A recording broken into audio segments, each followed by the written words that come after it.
Hey guys, welcome out to the channel today. I was out here in the workshop and I've been doing some work, and I've been building on a couple boxes here lately that I've been filming. So here's a little box top, little spoiler, and I've got the rest of it, and you can see I have another one here in the background. But got distracted this weekend because we have our water meters checked on every Wednesday.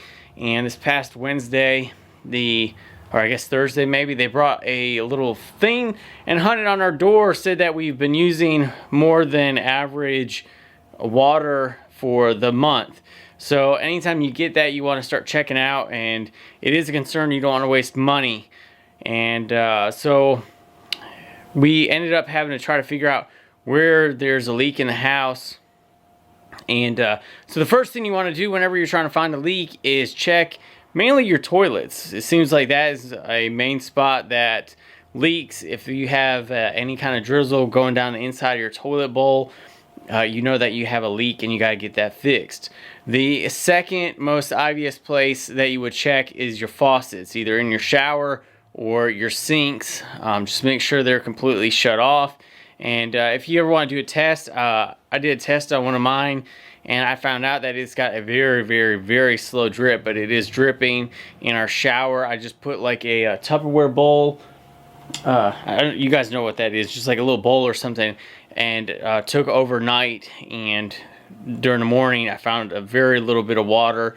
So there is a slight leak there, but I went ahead and called our city and asked them what kind of damage I was looking at, and they said typically we use about, I don't know, between 5,500 and 7,000 gallons of water in any given month, and this month we were looking at 9,000 gallons. So that is a pretty significant leak. I mean, that's a lot. That's over 2,000 gallons of what our average is.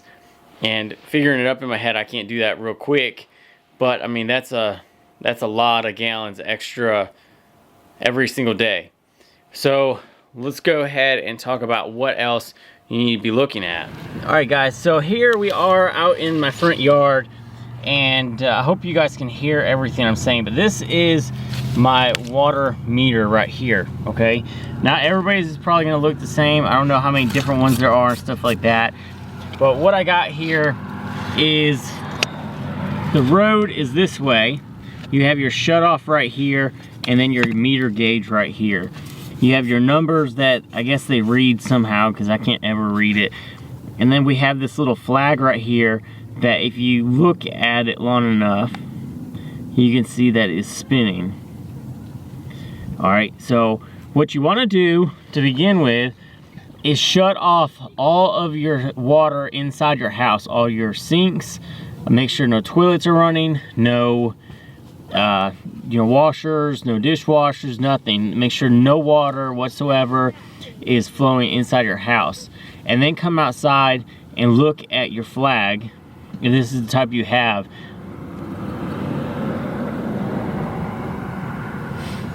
So if you have everything shut off and it is still spinning, that means you have a leak somewhere in between this spot right here and somewhere else inside your house. So the next step you want to do is go ahead and go in underneath your house or to your main water shut off. All right, so after you get your water shut off to your actual house, that should eliminate everything else that's inside your house. That should eliminate everything that could possibly be leaking, including toilets, sinks, showers, anything like that, and including all of the pipes that are attached going into your house. So that's what I did here, and as you can see, that little flag is still spinning. So with that flag spinning, that means I've eliminated the house having a leak.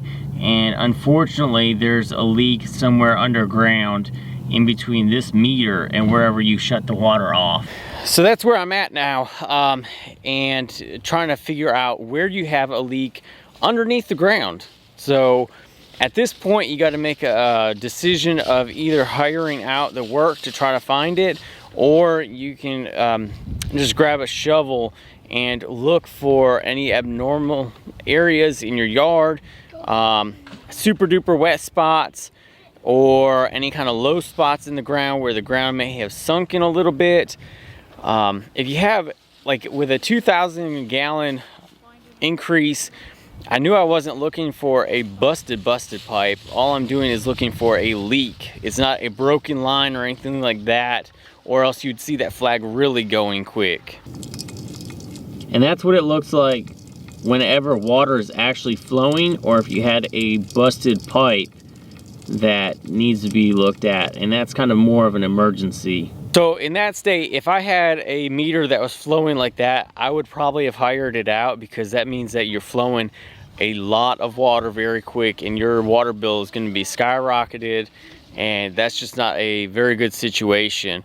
But with the increase that I saw, I knew I wasn't looking for a busted water pipe. I was looking more for like a slow leak that was just accumulating over time.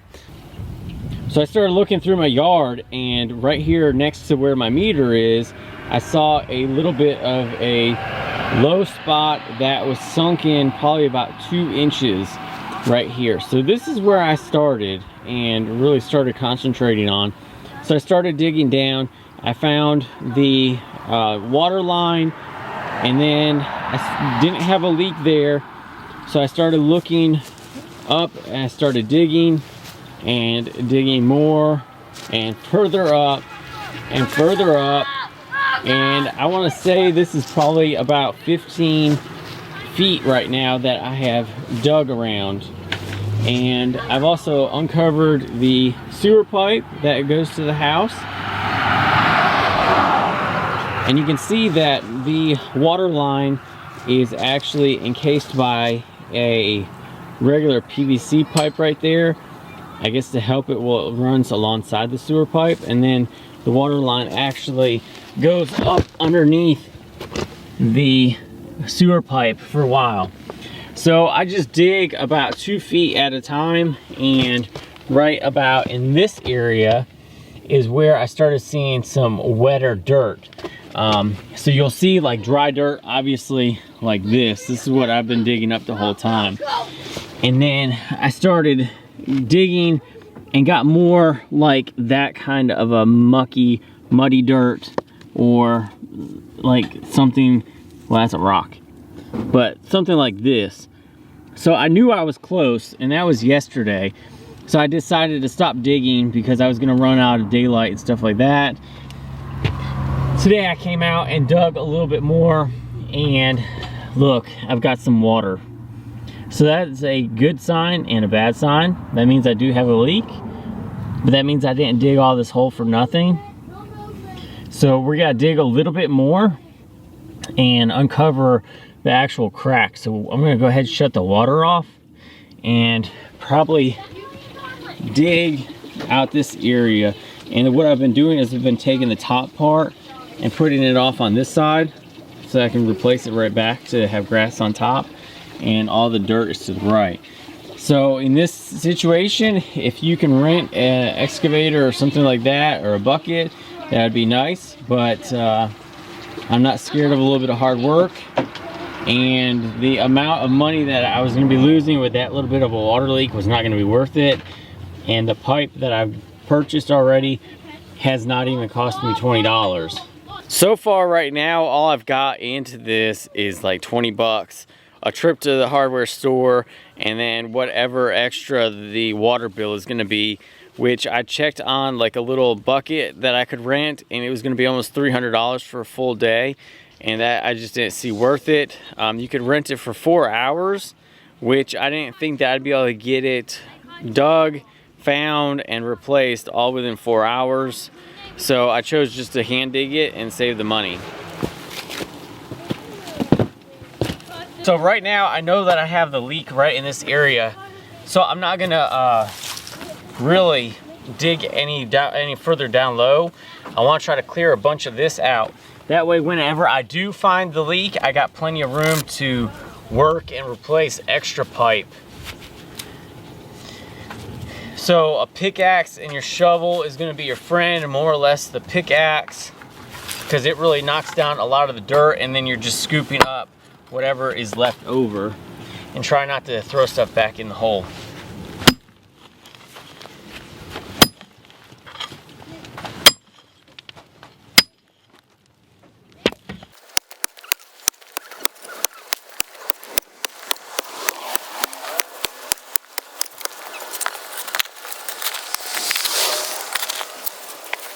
Alright guys, so we're kind of at a stopping point right now, and by stopping point I mean this is as far as I really want to dig right at this moment.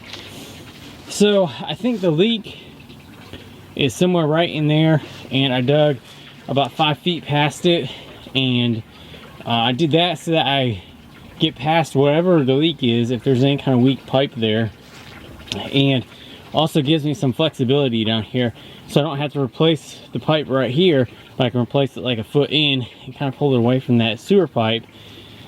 So I still have water on the line. So what I can do is start digging out right on that side of the pipe and open that up, and it will reveal that leak.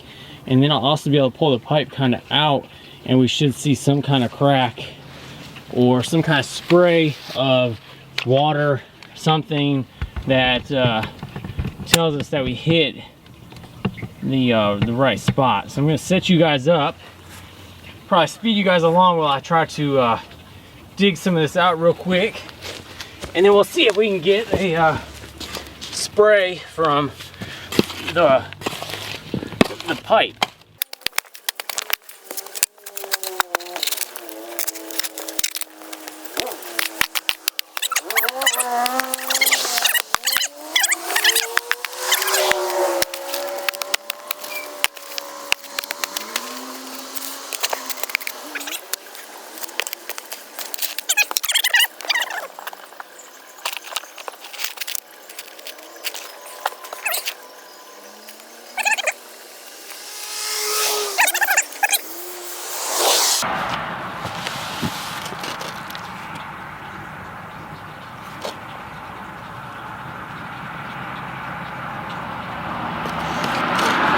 Different. It should be puddling up, or should be spraying, doing something. Is this wet up here too? Yeah, that's wet as well. All right, well, I may not have uncovered the leak yet.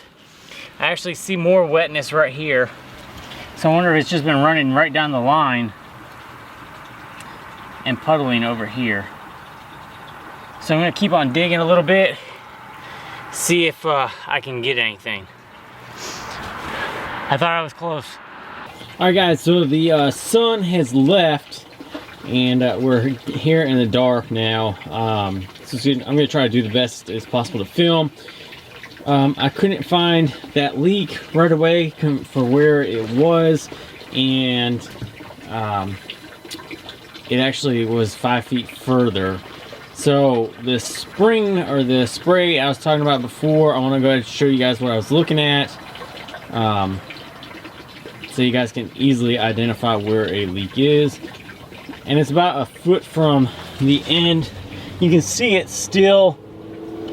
Let me see if I can zoom in on it. Where's it at? Yeah, right there in the middle of the screen. You can see it's bubbling out a little bit. But I'm going to turn the water on and show you guys what kind of spray I was talking about. So you guys can see that it is shooting out right there.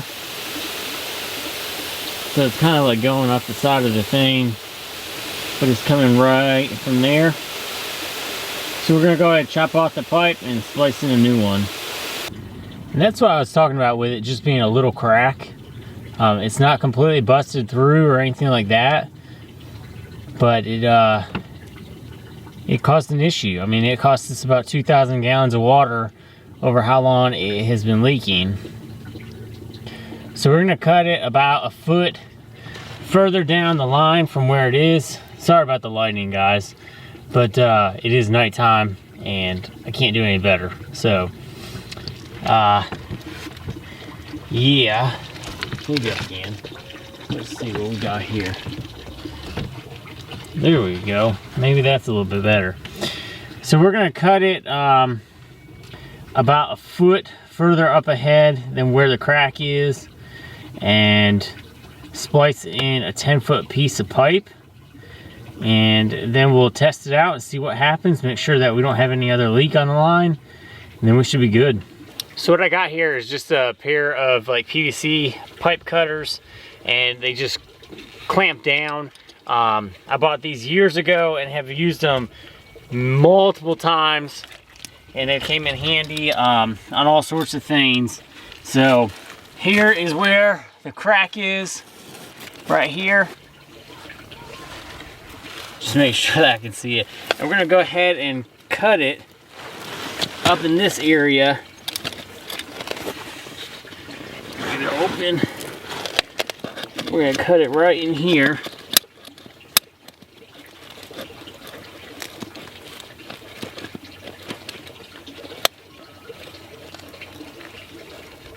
So that's that. And then I will take another piece of pipe and a coupling and put it right on that, and then put that in there. It's all gray on the inside. But I'm using Schedule 80.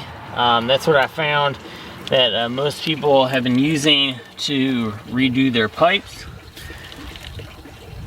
Let's see if this has anything. This is just one big pipe, one of the long ones that people would run whenever they're starting up a new house. All right, so here is the PVC that I'm gonna be using. It's the Schedule 80 pipe. So they have big rolls of the pipe, which is what this originally was laid with. It is made just for the potable water. Schedule 80 you can still use with this, and there's no issues with it. It's not going to be toxic or anything like that. It will degrade if you run hot water through it, or if you leave it out in the sun. So that's one reason why you don't want to use this if you're going to be using drinking water and leave it out in the sun, because it can break down. Now I also use the Schedule 80 over the Schedule 40 because this has thicker inner wall, and it will hold up to any kind of pressure put on it a little bit better. And I'm only going to be replacing a 10-foot section instead of any more, because I don't want to have any more couplings than what is required right now. I mean, if something happens and I need to do something, then I guess I'll be digging up again. But having 2 couplings in here is better, and I think that if this ever happens again, we'll end up just calling somebody to dig up the whole entire thing and replace the entire main supply line. But this is what we're doing for right now, and this should be plenty fine. So I'm gonna make sure that I keep all the ends clean that are going together, especially the stuff that's already in the ground. We're gonna clean those off, put the couplings on there. Yeah, let's go ahead and get that done.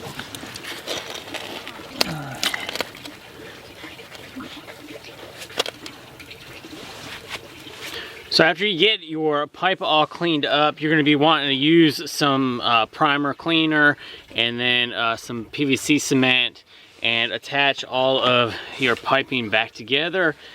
Let it sit there for a few minutes, and then after you get it all reconnected up and you think it's good, go ahead and slowly turn on the water, and then we'll double check for leaks and also look at that meter again. So I'm gonna go ahead and get this stuff primed, put on, and then we'll look at that meter and see if we've got it fixed. Guys, I got it all hooked up, and the water has been turned on slowly. And as you can see here, that little black dial is no longer spinning. So before, it'd be spinning regardless because it had that little leak. And so this is a way that you can make sure that none of your pipes or anything are leaking in your house, is by looking at that little dial. So it's not spinning, which is good news. We made that repair on the pipe, got it back in order, and now we are good to go. So now all we got to do is finish up by putting all the dirt back in.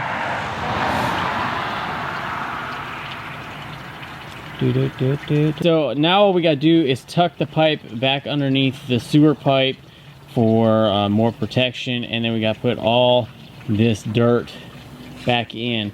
So I had 3 sections of pipe, and they weren't long enough for the entire run, and each pipe was 10 feet long, so we probably have a trench that is between 2.5 to 3 feet deep, about 1.5 to 2 feet wide, and almost 30 feet long, or roughly 30 feet long. So I saved myself almost $300 by digging it out by hand by myself. It's a little crazy, but it was done. Oh. So I appreciate you guys watching. If you guys enjoyed the video, if you guys enjoy what I do on this channel, please hit that thumbs up button. And if you guys are new, hit that subscribe button. Helps support the channel, helps the stuff keep going. The motivation behind making the videos and stuff like that. You know, this is one of our struggles in reality. We had a pipe leak, and we went ahead and just fixed it ourselves. I could have paid somebody to do it, but I saved that $200, and that's a reality issue, or reality thing right there. Saved $200, and now I can spend it elsewhere on something else that is much more needed. But yeah, we've got some boxes that we have to finish up. Boom, there's the bottom. You guys saw the top earlier. So we got to finish those up for a video. And like I said, please hit that subscribe button and also that thumbs up button. And if you have any questions or comments, leave them down below. If you have any tips or anything like that for anybody else, go ahead and leave them below too. Thanks guys for watching. We'll see you guys on the next video.